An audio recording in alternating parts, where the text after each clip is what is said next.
Hi guys. Today we're going to be comparing and contrasting two of the characters from our book we just started, Night of the Spadefoot Toads. Okay, so this is just another way of saying we're going to be writing about how are two characters alike and how are the characters different. Let's get started. Let's remember what we talked about on Tuesday. On Tuesday, we met in reading groups and we read chapter 1 in our book.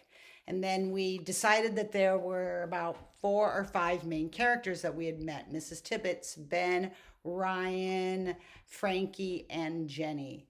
We talked about their characteristics and we put them into a seesaw chart.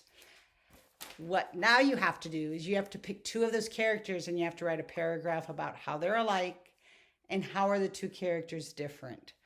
I decided I was going to focus on Ben and Mrs. Tibbetts. So this is what I did. I took my chart, and this is a great way to start when you're writing a comparing and contrasting paragraphs. I took my chart and I turned my chart into a Venn diagram. Here, let me show it to you. So this is my Venn diagram, or 2 circles for the 2 characters. Here's Ben. Here's Mrs. Tibbetts. In the middle are how they're alike. So I decided that would be my paragraph 1. How are my characters the same? And I wrote down how they're the same. They go to the same school. They're in the same school. They're both kind of new to the school, which is kind of strange. Why is Mrs. Tibbetts new in March? Maybe we'll find out.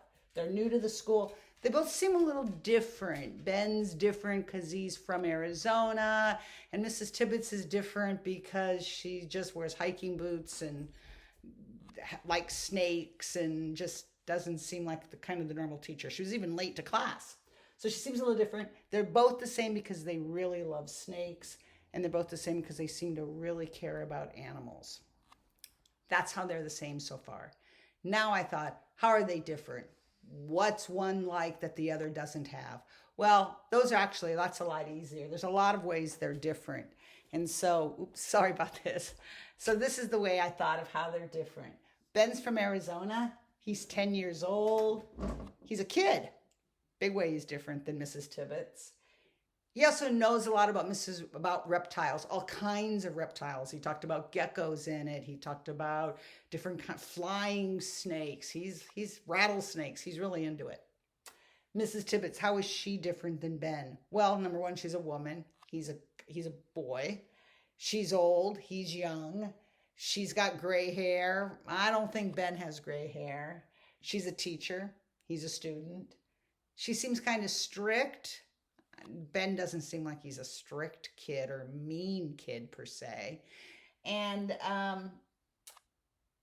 the other way that they're kind of different in that, Ben seems kind of lonely, and Mrs. Tibbetts, I don't know, she doesn't seem lonely per se. She just seems strict. I'm now going to take this. How they're the same is going to be paragraph 1. How they're different is going to be paragraph 2. And I'm going to try to use some of these words that I've got down here at the bottom. So my comparing words I'm going to use are both similar, same, also to, as well as, great words to use to compare. And my contrasting words, I'm going to put these into paragraph number 2. And they're the words, however, in contrast, differ, different, on the other hand, while, and my favorite one because it makes me feel so fancy as a writer, whereas. So come back to this, look at this video a lot. You can use my Venn diagram when you're trying to write your paragraphs. Here's the words to use. Alrighty, we'll have them due tomorrow, and good luck. Talk to you soon. Bye-bye.